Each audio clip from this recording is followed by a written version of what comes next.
Apocalypse Inc. Productions presents 5-Minute Stories, written and read by Jennifer Brozek. 5-Minute Stories, a little bit of story to last you all day. This story is called Rivalry.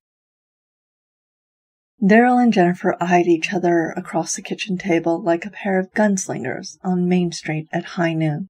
He put sugar in his coffee while she drank hers black. "You'll never beat me. You may try, but you'll always fail." She glared over the rim of her mug as she sipped, her eyes never leaving his. Daryl's smile came easy and calm. "You may think so, but I've got you this time." "No, you don't." "Yes, I do." "No, you don't. I own more of her paintings than you do, and always will." "I know," he conceded, "but I own the last painting Heather ever created." Her mug clattered to the table as she put it down. "That shouldn't count. You're the one who killed her." "Ah, but it does count. No one knows her death wasn't a suicide. The tragic death of one so young and talented. I can hear the reporters now." "Daryl, as the foremost collector of Heather Drury's work—" "One of the foremost, you poser." He ignored her interruption. "How does it feel to know that you've bought the very last painting she ever created?"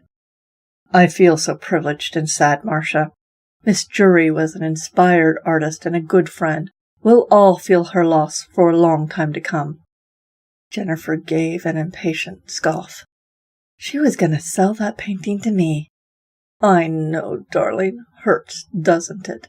Daryl sipped at his coffee. "I know something that'll hurt you." "Yes? Then hurt me, baby." His eyes dared her, calling her bluff. "It wasn't a bluff. Barb sold me her entire Drury collection this morning." It was Daryl's turn to slam his coffee mug to the table. "No." "Yes." Jennifer's grin of triumph stabbed him in the heart. He stood. "That bitch. She promised it to me." "I know, darling. Hurts, doesn't it?" Jennifer mocked him with his own words and sipped at her coffee. "And that means my collection will not only be larger than yours, it will be worth more, especially since the painter is now dead, and I own more than half of the paintings she ever made. There's no way for you to catch up with me. Face it, Daryl, you've always been a step behind." "You traitorous bitch." He leaned over the table, aching to knock that smug smile of hers into next week. "Murdering bastard." She bared her teeth in a humorless smile. "But you do own the very last Drury painting ever made. Be satisfied with it. Enjoy and revel in its status. You don't know how long you're going to be able to keep it, now do you?" "You'll get yours, Jennifer, I swear. I'll have those paintings if it kills me. Or you." Daryl turned and strode out of the kitchen and out of the small apartment. He slammed the front door with a final expression of anger. "Most likely you first." Jennifer finished off her coffee. She was careful to clean up her mess before she left the kitchen. She let Daryl's cup and spoon remain where they sat on the table, fingerprints and all. Jennifer walked through the small apartment to the back bedroom. Paints, easels, blank canvases, brushes, and rags were everywhere.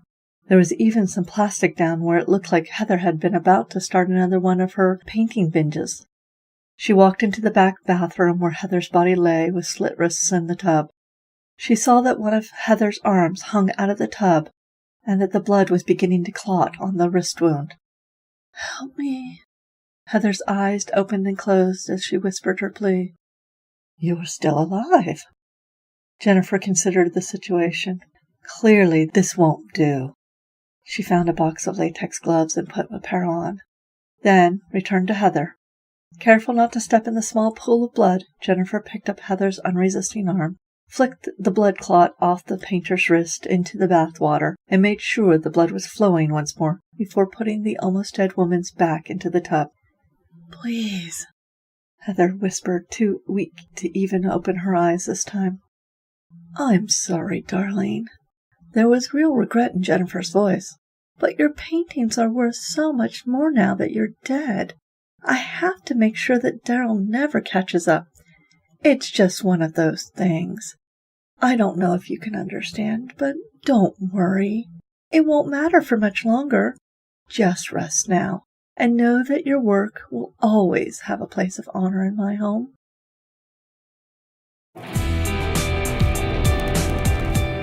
Apocalypse Inc. Productions hopes you have enjoyed this story by Jennifer Brozek. If you would like to read it, or others like it, it is available in 5 Minute Stories, Volume 3, by Jennifer Brozek on Amazon.com.